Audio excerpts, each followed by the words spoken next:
Hello everybody, my name is Devin with HDpiano.com, and in today's lesson we'll be learning how to play My Way, the legendary piece by Frank Sinatra. We'll be looking at the accompaniment version in this video, but if you're looking for a melody version, we do have that, and that's coming up after we learn the accompaniment version, so stick around. All right, here we go from the top. 3, 4.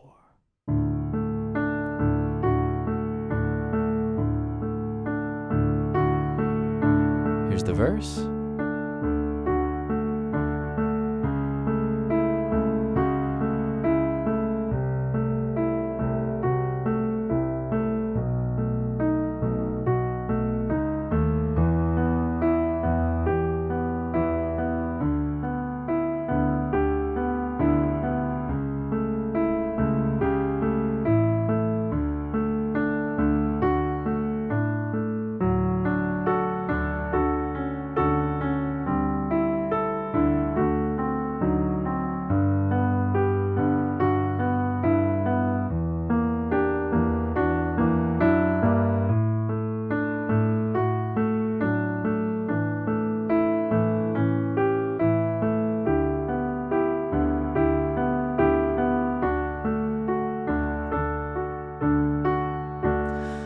All right, that's all we'll be getting through in this video. That's the first verse, but we'll be covering the rest of the song in individual lesson videos, both the accompaniment version and the melody version over at HDpiano.com. So I hope you can join me there after this, if you're not there already.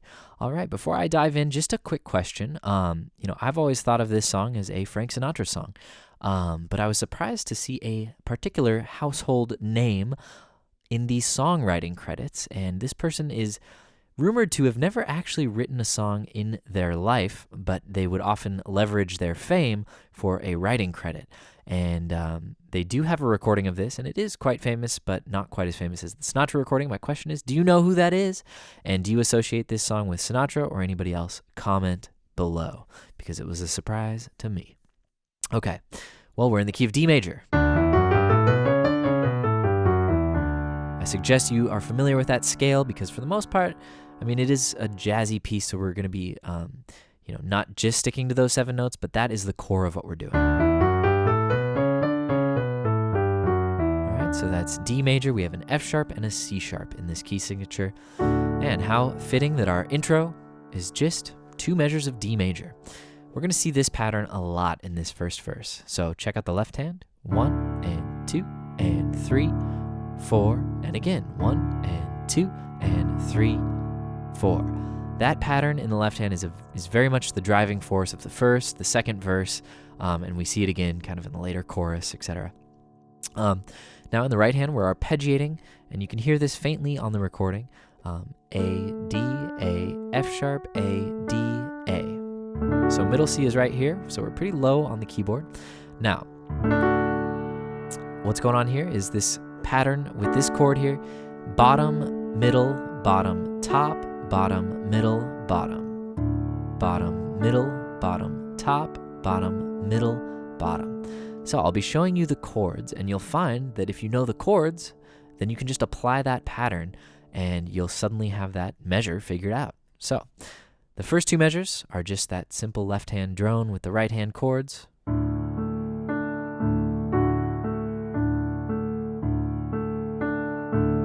Now we're into the verse. The only difference here is we're going to take away the A in the left hand, kind of thin that out a little bit, so it sounds like this. Next measure, check it out. We move our D to an E in the right and to a C sharp in the left. So we get this chord. This is like an A major over C sharp. So if we apply that same pattern, bottom, middle, bottom, top, bottom, middle, bottom, and we keep the same rhythm in the bass line, we get this. Okay, that's nice. Now, keep the right hand the same. Change the left hand to C natural. Now that's, we're escaping the key signature, but it's just a brief departure. C natural in the left, same pattern in the right. 1 and 2 and 3 and 4 and... Now the next measure, B7. Again, same pattern. We have A, D sharp, and F sharp in the right, B in the left. The only difference is the end of the measure. Check it out.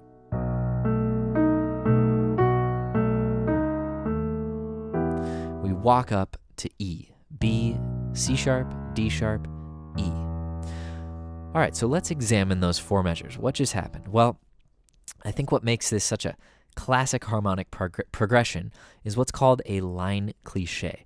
So look at this bass line. Boom, boom, dum, dum, dum, dum, dum, dum, dum. All right, so we went from D to C sharp to C natural to B. That is just going down chromatically. And it's very pleasing to the ear. It sets up a pattern so you get to follow it along.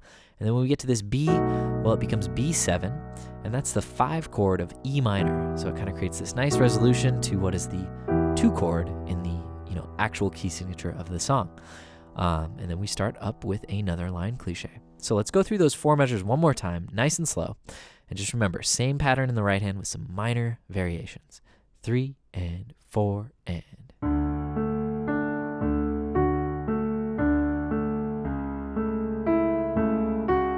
Right hand doesn't change, C natural in the left. Now B7. Walk up to E minor. All right, so next measure, very simple. Octave E's in the left, same pattern in the right with B, E, and G. That's our E minor chord. And the measure that follows this one, the only thing that's going to change is the left hand will walk down to D natural. So those 2 measures look like this: 3 and 4 and 1. Oops, and 4 and 1. Down to D natural.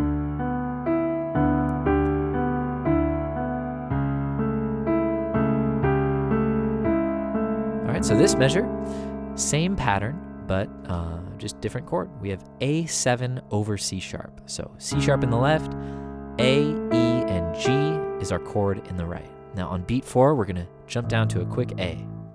So 1 and 2 and 3 and 4 and 1. We're back to D, where we continue this same old pattern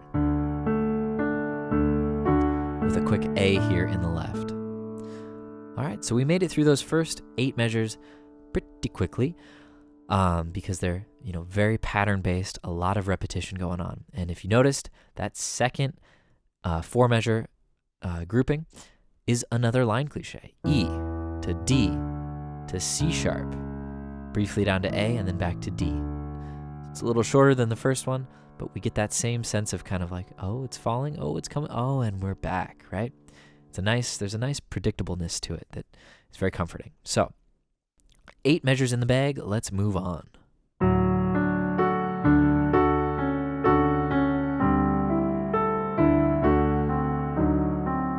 All right, so that's the next 2 measures. Definitely stepping it up in difficulty. We're landing to start on a D and an A in the left with an F sharp in the right. And we're gonna jump up to a D and then alternate with a F sharp and A. So 1 and 2 and 3 and 4 and. So you'll notice there that D is going to C sharp, and that's because it's a D major chord, just root position triad, to a D major 7 chord. So this is the major 7th. And then in the next measure, it's a D dominant 7th chord. So we have a C natural. So again, another little interior line cliche, which leads us to the B in the following measure, which is G major, the 3rd of G major. So we have, and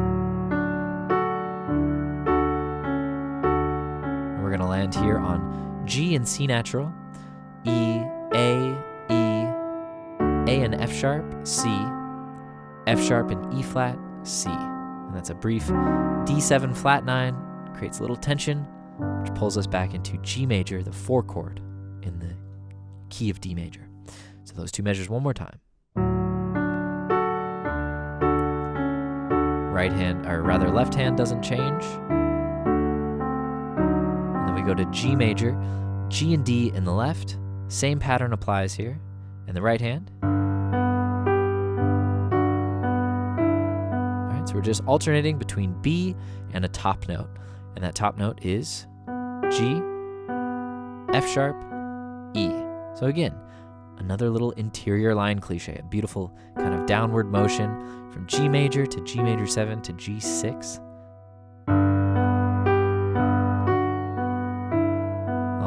next measure, we see something similar over E minor 7, flat 5.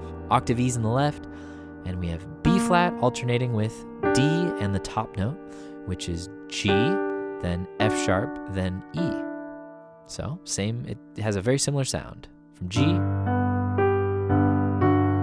E minor 7, flat 5. All right, and then at the end of that measure, we walk up to A. E, F sharp, G, A. We land on A. Okay, so that whole 4-measure phrase there.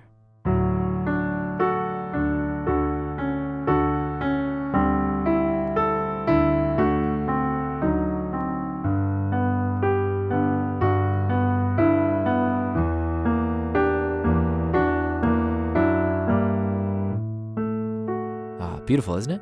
Now we're at D over A, and we're going to return to our original right hand pattern here. And the left hand has the same rhythm, but we do A, and then add an F sharp. And then we go to A and E and keep the same rhythm. And then octave D's, same rhythm for 2 measures. And again. All right, so those 4 measures.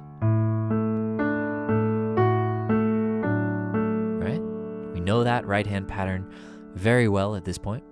Now continuing on. All right, so that's a little different. We have D, A, E, A, C sharp, G, E, A. So overall we're going from like a A7 sus4 to an A7.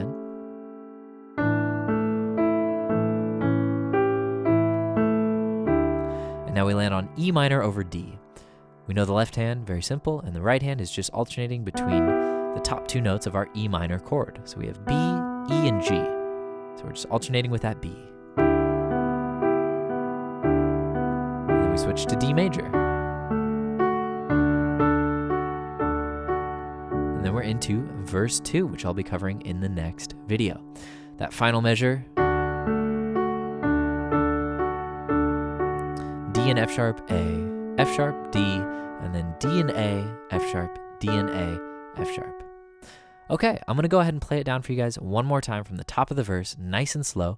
Definitely follow along and try and commit as much of this to memory as possible and really pay attention to those interior voices and, dynamics, not being too loud.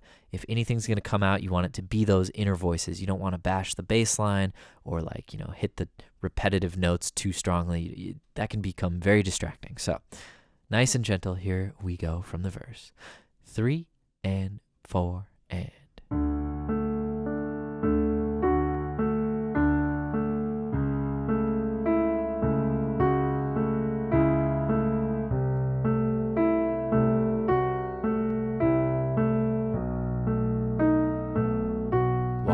Up to E minor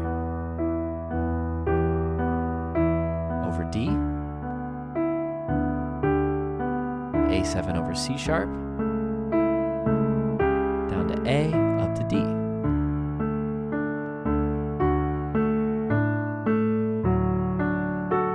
D major 7, D7,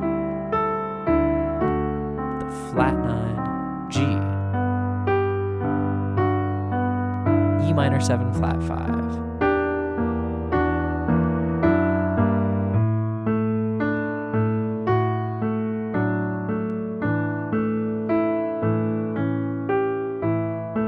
E minor over D to D.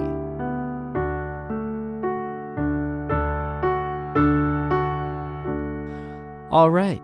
Great work, my friends. What a beautiful piece. It's my pleasure to show it to you guys. I spent a lot of time with this recording, so I'm really confident with this arrangement as well as the melody version arrangement.